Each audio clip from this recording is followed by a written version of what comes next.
Hi guys, today we're at the Classica Refugium near Stuttgart, not far away from here. It's probably one of the best kept places in the automotive sector, the Porsche Development Center in Weissach.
Hi everyone and welcome to the Porsche Talk Unseen. Great that you're joining us digitally. Yes, unseen, that's kind of a motto of 2020, at least when it comes to real life meetings. All the more we are very pleased that you're joining us today virtually and hopefully in a very active way, because we're interested in your opinions and questions. So therefore, use the integrated chat functions and I will ask your questions at the end of the talk in the Q&A session. If you've got any problems with the chat function, you'll find a description in the invitation letter. Well, before we start, let me ask you a very private question. How many secrets do you have? 5? 10? 20? More? According to a study, you all have exactly 13 secrets. That's at least what psychologist Michael Slapian found out in a study with over 3,000 test persons. I'm pretty sure that he has a lot more due to his job, and I'm super excited that we will be airing some of them today together with him. So welcome Michael Mauer, Head of Design at Porsche. Hi, Michael. Hello. First of all, I have to ask that question. Do you have more private secrets or more business-related secrets?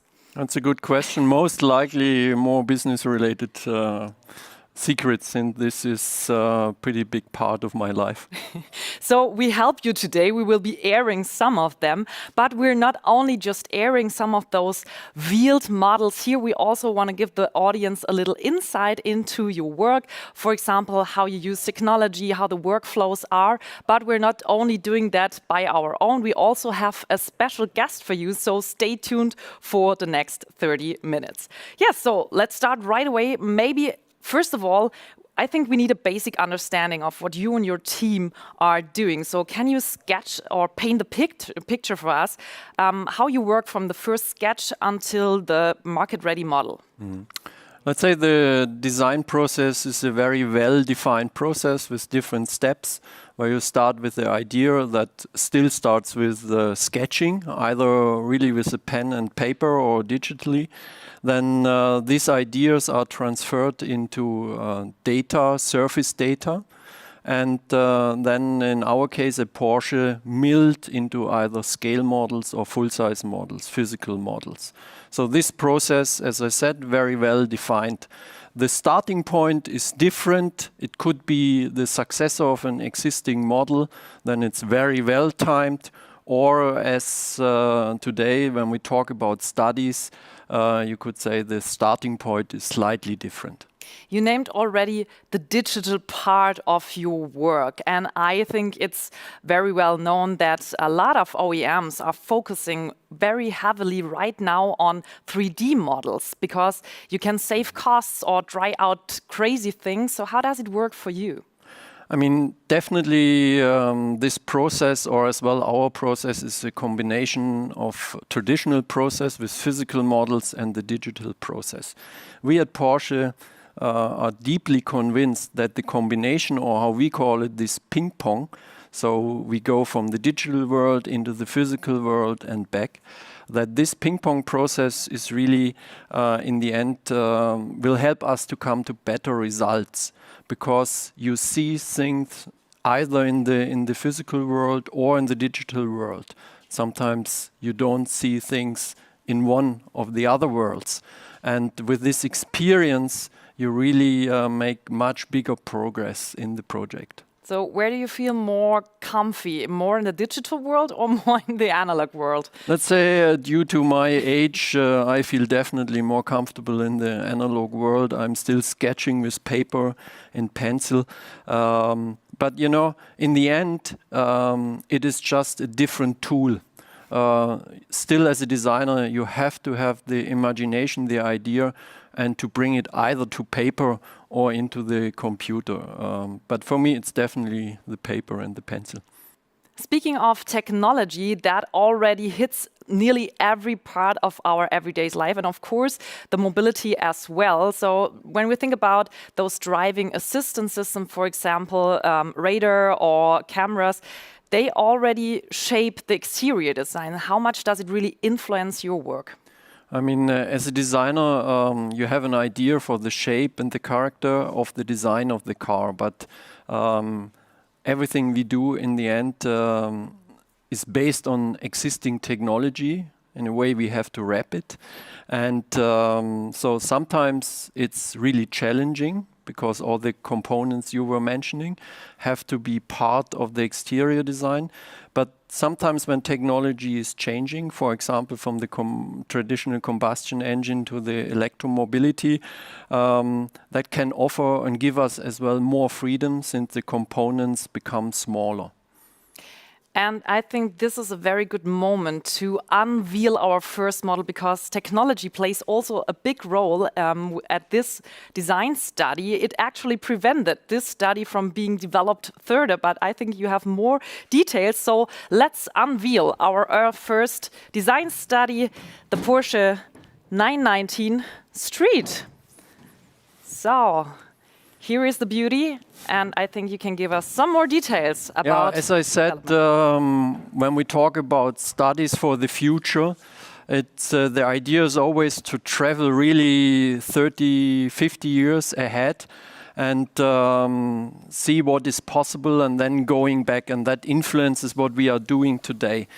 And the starting point can always be very different. In that case, the starting point was the decision from Porsche to leave the Le Mans series, this LMP1 technology, which from the Porsche technology was extremely successful, was existing. And the idea there was, can we do a kind of street legal version based on that technology? And therefore, as you mentioned, the technology was existing, so the freedom in a way was limited. But then we were building around this car. And what is always our intention, that these models then are a starting point for discussion in the company, if it would make sense to realize this, to bring it on the street. And in that special case, it was as well the technology then was in the end avoiding to bring it to the road, because this racing technology is so complicated and highly complex that it would have been hard to give it really into customer hands. Mm-hmm.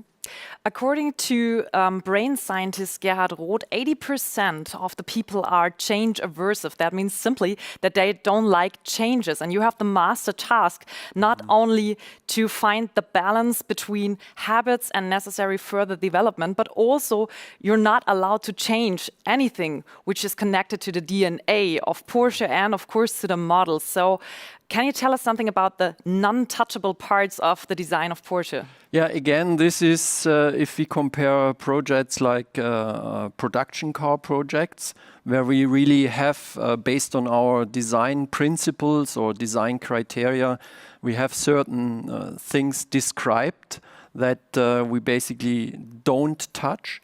If we talk about this kind of visions for the future, since we go so far into the future, there are basically no conventions, there are no restrictions. Everything can be questioned. And by having this freedom, again, we collect some experiences that then might influence on our view on the current products. But it is to find this balance, to build up this tension between the history, the elements, the design elements, the design language is based on, and the task and the challenge to further develop it. So maybe that's really the most challenging part of my task, yeah. But there are new things happening, and with the Taycan, the new sport cars era in an electric way came up. So what remained from the Porsche DNA still in the Taycan? Yeah, I mean the Taycan as well, let's say the car as it looks like, in a way had as well its origin in one of the studies. But it started as a completely different car with a completely different technology. So we did just a, let's say, super sports car with 4 seats, but it would have been hard to realize this with the performance customers expect from Porsche. So then a couple of years later, we pulled it out again and said as a proportion, as an architecture, that would be nice for being the first electrical car. But we knew as well that the design language was not modern enough. And then we looked at other studies that had been much further in the future and took elements from these studies and applied it to, at that time it was called the 960 Turismo, into this Mission E show car and then in the Taycan. So again, it is, sometimes it's just a design element, sometimes it's the whole architecture and proportion. But again, if you don't go into so far into the future, you won't have this, let's say, findings, and you won't have this experience. Yeah, but you always have to work in the future because you design those future cars. How long do you take from the first sketch to the market-ready model? One of the last secrets of the car industry. Yeah, we're going to reveal today everything, literally. Yeah. So again, it depends as well on the characteristic of the project. I used to say the really intensive time in the design department is 1.5 years. But if you, and then it's a question, when do you start to count? And when is really the start of production?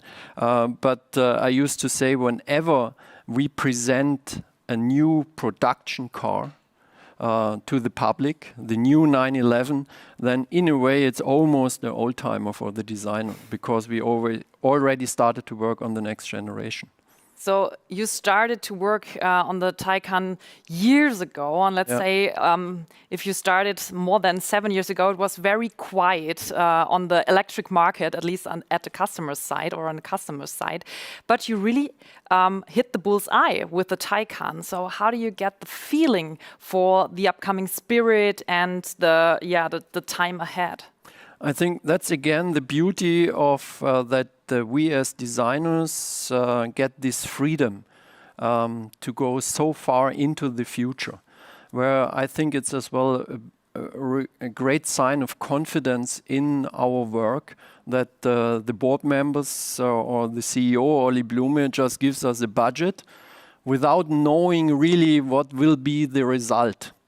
But since we have done this, as I said with the Taycan, we were then, when the decision was taken to go into this electrical world, we were much faster because years before we had already found an architecture that we believed then is very well applicable to this new generation.